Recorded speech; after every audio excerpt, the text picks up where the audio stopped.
अस्सलामुअलैकुम, welcome back to my YouTube channel. मेरा नाम है दुआ खान और आप देख रहे हैं प्लेस ऑफ एजुकेशन। आज की इस वीडियो में हम लोग बायोलॉजी का important chapter cell and tissues के हवाले से इंपॉर्टेंट एमसीक्यूज़ देखेंगे जो आने वाले एसएसटी का जो साइंस कैटेगरी एग्जाम है उसके लिए काफ़ी इंपॉर्टेंट है, और जो एमडीकेट नीट जैसे एंट्री टेस्ट जो होते हैं मेडिकल के उसमें आपको काफ़ी हेल्प करेंगे क्योंकि ये काफ़ी बेसिक और इम्पॉर्टेंट चैप्टर है।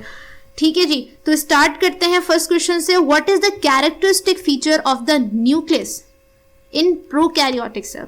ठीक है, यानी जो cell basic unit of life होता है इसकी दो टाइप्स होती हैं बेसिकली, प्रोकैरियोटिक सेल होते हैं और दूसरे होते हैं आपके यूकैरियोटिक सेल। तो दो तरह के सेल होते हैं। यहाँ पर सवाल है प्रोकैरियोटिक के हवाले से, तो प्रोकैरियोटिक सेल में जो न्यूक्लियस होता है उसका कैरेक्टरिस्टिक फीचर क्या होता है। ठीक है जी, तो ऑप्शन है proper nucleus with a nuclear membrane.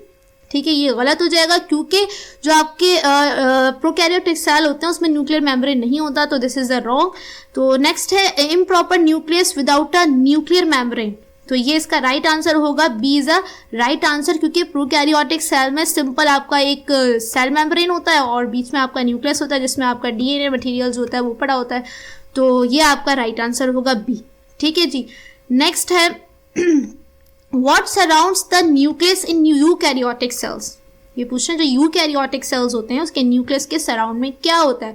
तो इसके सराउंड में क्या होता है, सिंपल ये जो है आपका सेल मेम्ब्रेन होता है और बीच में इसका न्यूक्लियस होता है और न्यूक्लियस के चारों तरफ क्या होता है, इसके सराउंड में न्यूक्लियर मेम्ब्रेन होता है। तो इसका राइट आंसर होगा बी यानी न्यूक्लियर मेम्ब्रेन। ठीक है, नेक्स्ट है what are the primary types of tissues in animals. Animal tissues की टाइप्स पूछ रहे हैं, तो एनिमल टिश्यूज बेसिकली चार तरह के होते हैं। ठीक है, फोर टाइप्स होती हैं इसकी, तो इसका जो राइट आंसर होगा वो होगा सी, यानी इसके जो चार टाइप्स होती हैं उसके नाम है मसल टिश्यू, नर्वस टिश्यू और एपिथेलियल एंड कनेक्टिव टिश्यूज। ये चार टाइप्स होती हैं किसकी, एनिमल टिश्यूज की। ठीक है जी, तो नेक्स्ट है question number 4, the two main types of plant tissues are. ठीक है, तो सवाल में एक बात और यहाँ पे आपको क्लियर हो गई है कि प्लांट टिश्यूज होते हैं वो दो तरह के होते हैं। अब इनकी जो टाइप्स होती हैं उसका नाम क्या है, तो उसका जो राइट आंसर होगा अकॉर्डिंग टू दीज ऑप्शंस, तो राइट आंसर इज सी, यानी परमानेंट एंड मेरिस्टेमेटिक टिश्यूज। ये दो तरह की टाइप होती हैं किसकी, प्लांट टिश्यूज की। जो मेरिस्टेमेटिक टिश्यूज होते हैं वो टिश्यूज होते हैं जिनके अंदर खुद कैपेबिलिटी होती है, जब वो अपने सेल्स को डिवाइड करते हैं, टिश्यूज डिवाइड होते हैं तो वो अपना स्ट्रक्चर खुद अपने अकॉर्डिंग डिसाइड करते हैं या बना लेते हैं, और जब वो बना लेते हैं अपने स्ट्रक्चर, अपना डिज़ाइन, तो उसको हम कहते हैं परमानेंट टिश्यूज। ठीक है जी, ये दो तरह के प्लांट टिश्यूज की टाइप्स हैं। नेक्स्ट है the secondary wall in plant cells is primary composed of. जो सेकेंडरी वॉल होती है प्लांट सेल्स के अंदर वो किस से कंपोज्ड होती है। ठीक है, सबसे पहले तो जो प्लांट सेल्स के अंदर जो वॉल्स होती हैं वो तीन तरह की होती हैं। ठीक है, प्राइमरी होती है, सेकेंडरी होती है और मिडल होती है, बट यहाँ पे सेकेंडरी वॉल का पूछा है तो इसका राइट आंसर होगा सेलुलोज एंड लिग्निन। ठीक है, ये सेलुलोज और लिग्निन से कंपोज्ड होती है सेकेंडरी वॉल। लेकिन अगर मैं बात करूँ प्राइमरी की, तो प्राइमरी बेसिकली प्योरली सेलुलोज से कंपोज्ड होती है, और जो आपकी ये जो आपकी क्या कहते हैं मिडिल वॉल होती है। ठीक है, मिडिल वॉल जो होती है आपकी वो पैक्टिन और ये सेलुलोज से कंपोज होती है। ठीक है, ये मिडिल वाली। ठीक है, तो ये तीन चार कॉन्सेप्ट आपके यहाँ पे क्लियर होने चाहिए, काफी इंपॉर्टेंट टॉपिक है। नेक्स्ट है the cell membrane is composed of dash layers. जो सेल मेम्ब्रेन होती है वो कितनी लेयर्स पे कंपोज्ड होती है, तो इसके ऑप्शन है सिंगल, डबल या ट्रिपल या प्रोटीन। तो ये जो इसका राइट आंसर है वो है बी, यानी डबल लिपिड से क्या होती है, कंपोज्ड होती है आपकी सेल मेम्ब्रेन। ठीक है जी, नेक्स्ट है connective tissues in both animal and plants are responsible for.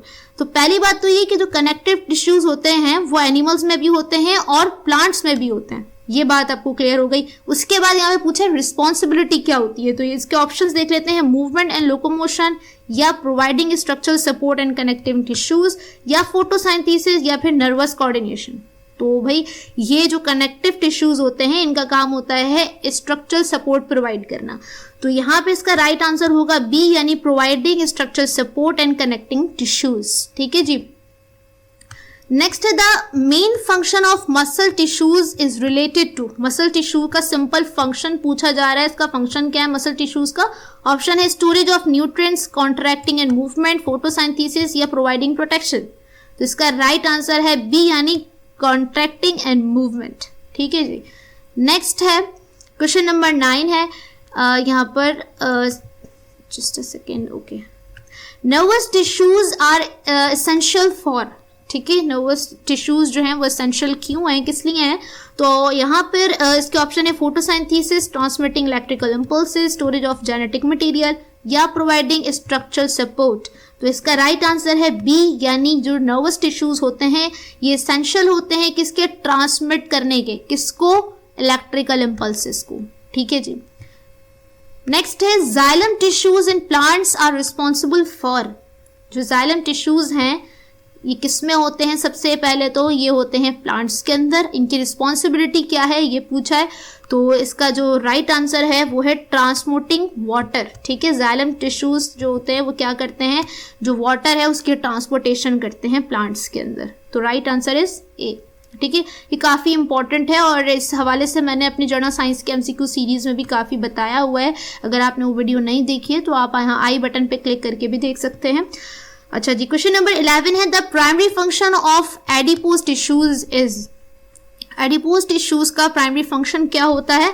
तो ऑप्शन है photosynthesis, storage of water, energy storage या इंसुलेशन या कंडक्शन ऑफ इम्पल्सेस। तो इसका जो राइट आंसर है वो है सी यानी एनर्जी स्टोरेज। कि ये जो आपके एडिपोज टिश्यूज होते हैं ये एनर्जी को स्टोर करते हैं in the form of lipids. ठीक है, ये लिपिड्स की फॉर्म में ये एनर्जी को स्टोर करते हैं। ठीक है, नेक्स्ट है where are meristematic tissues primarily found in plants. जो मेरिस्टेमेटिक टिश्यूज होते हैं, जो टाइप होते हैं प्लांट टिश्यूज के, तो ये पूछ रहे हैं कि कहाँ पाए जाते हैं प्लांट्स में। तो ऑप्शन है लीव्स, रूट्स या stem tips and growing regions या वैस्कुलर बंडल्स। तो जी ये जो पाए जाते हैं ये स्टेम टिप्स के ऊपर पाए जाते हैं। तो इसका राइट आंसर होगा सी यानी stem tips and growing regions, यानी रूट, लीव्स वगैरह के जो टिप्स होते हैं वहाँ पे पाए जाते हैं। ठीक है जी। क्वेश्चन नंबर 13 है what is the primary function of the rough endoplasmic reticulum. तो एंडोप्लाज्मिक रेटिकुलम बेसिकली एक ऑर्गेनल होता है और जिसपे आपके राइबोसोम्स होते हैं, उसको हम रफ कहते हैं। और अगर राइबोसोम्स की बात हो रही है तो ऑब्वियसली इसका जो राइट आंसर होगा वो होगा प्रोटीन सिंथेसिस, यानी b is a right answer. यानी जो प्राइमरी फंक्शन होता है रफ एंडोप्लाज्मिक रेटिकुलम का वो होता है प्रोटीन सिंथेसिस। ठीक है जी। नेक्स्ट है what is the responsible for the high resolution of the electron microscope। ठीक है, इलेक्ट्रॉन माइक्रोस्कोप बेसिकली दो तरह के होते हैं, आपको पता होगा, एक ऑप्टिकल होता है, इलेक्ट्रॉन होता है। तो यहाँ पे पूछ रहे हैं कि जो इलेक्ट्रॉन माइक्रोस्कोप होता है उसमें हाई रेजोल्यूशन किस वजह से होता है और कौन करता है। ठीक है जी। तो ऑप्शन है magnification, short wavelength of electrons, staining techniques या फिर लाइट इंटेंसिटी।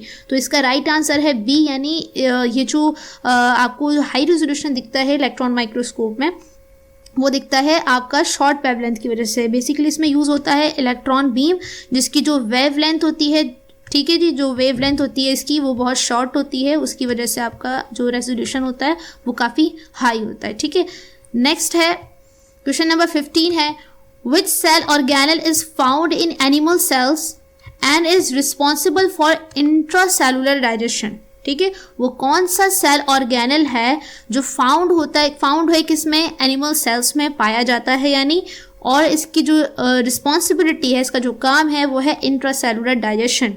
ठीक है, तो वो कौन सा सेल ऑर्गेनल है? ऑप्शन देख लेते हैं न्यूक्लियस, गोल्जी एपैरेटस या लाइसोसोम या एंडोप्लाज्मिक रेटिकुलम। तो इसका राइट आंसर है सी यानी लाइसोसोम। लाइसोसोम एक ऐसा सेल ऑर्गेनल है जो एनिमल सेल्स में होता है और इसका काम होता है इंट्रासेलुलर डाइजेशन। ठीक है जी। नेक्स्ट है diffusion is a dash process which does not require energy input. तो ये क्वेश्चन डिफ्यूजन किस टाइप का प्रोसेस है जिसमें एनर्जी रिक्वायर्ड नहीं होती है। तो बेसिकली डिफ्यूजन जो होता है वो पैसिव प्रोसेस होता है। तो A is a right answer. ठीक है, ये क्या होता है आपका, diffusion is a passive process.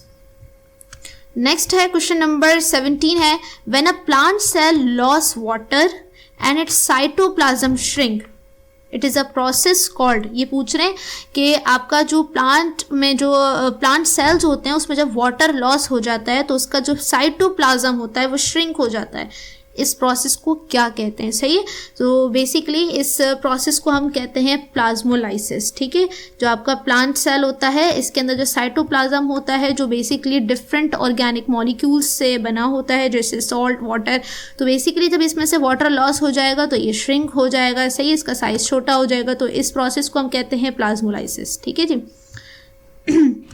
Next है the special type of movement of specific substances through a carrier protein is known as, ये बोल रहे हैं कि जो स्पेशल टाइप की मूवमेंट होती है किसी स्पेसिफिक सब्सटेंसेस के थ्रू, उसको हम क्या कहते हैं, ठीक है जी।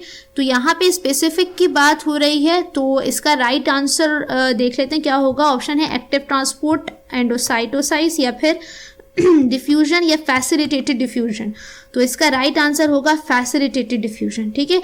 वैसे तो जो मूवमेंट होती है वो बिना किसी मॉलिक्यूल एंड एनर्जी की भी हो जाती है और उसको हम कहते हैं डिफ्यूजन, बट यहाँ पे बोल रहे हैं स्पेसिफिक सब्सटेंसेस यानी किसी स्पेसिफिक मॉलिक्यूल के थ्रू हो रही है, तो उसका राइट आंसर होगा फैसिलिटेटेड डिफ्यूजन, यानी कोई मॉलिक्यूल फैसिलिटेट कर रहा है मूवमेंट के लिए, ठीक है जी। नेक्स्ट है the microtubules arranged in a very particular pattern to form centrioles are dash in a number, ठीक है। ये बोल रहे हैं जो माइक्रोट्यूब्यूल्स है, माइक्रोट्यूब्यूल्स जो होते हैं वो अरेंज होते हैं किसी स्पेसिफिक पैटर्न के अंदर, ठीक है, और क्या बनाते हैं, सेंट्रियोल्स बनाते हैं। तो ये कितने नंबर्स के अंदर होते हैं, मतलब तादाद कितनी होती है इनकी, तो इनकी जो टोटल तादाद होती है वो होती है 9, ठीक है। 9 इसकी क्या होती है, टोटल तादाद होती है। एक जो माइक्रोट्यूब्यूल्स होते हैं उसके अंदर 3-3 का पेयर होता है सेंट्रियोल का, ठीक है, वो एक यूनिट बनाते हैं, ठीक है, और ये टोटल जो होते हैं ये 9 होते हैं माइक्रोट्यूब्यूल्स, ठीक है जी। नेक्स्ट है क्वेश्चन नंबर 20 है इस वीडियो का, why is mitochondria also called a power house of the cell, ठीक है। माइटोकॉन्ड्रिया जिसको हम power house of the cell कहते हैं, तो इसे क्यों कहते हैं, क्योंकि जो माइटोकॉन्ड्रिया होता है वो एनर्जी प्रोडक्शन का काम करता है, इसलिए हम इसको कहते हैं power house of the cell. तो A is a right answer. I hope video आपके लिए काफ़ी हेल्पफुल रही होगी। अगर आपने चैनल को सब्सक्राइब नहीं किया अब तक तो प्लीज़ चैनल को सब्सक्राइब करें, अपने सर्कल में शेयर करें इसको। मिलते हैं नेक्स्ट वीडियो में, अपना ख्याल रखिएगा, अल्लाह हाफिज़।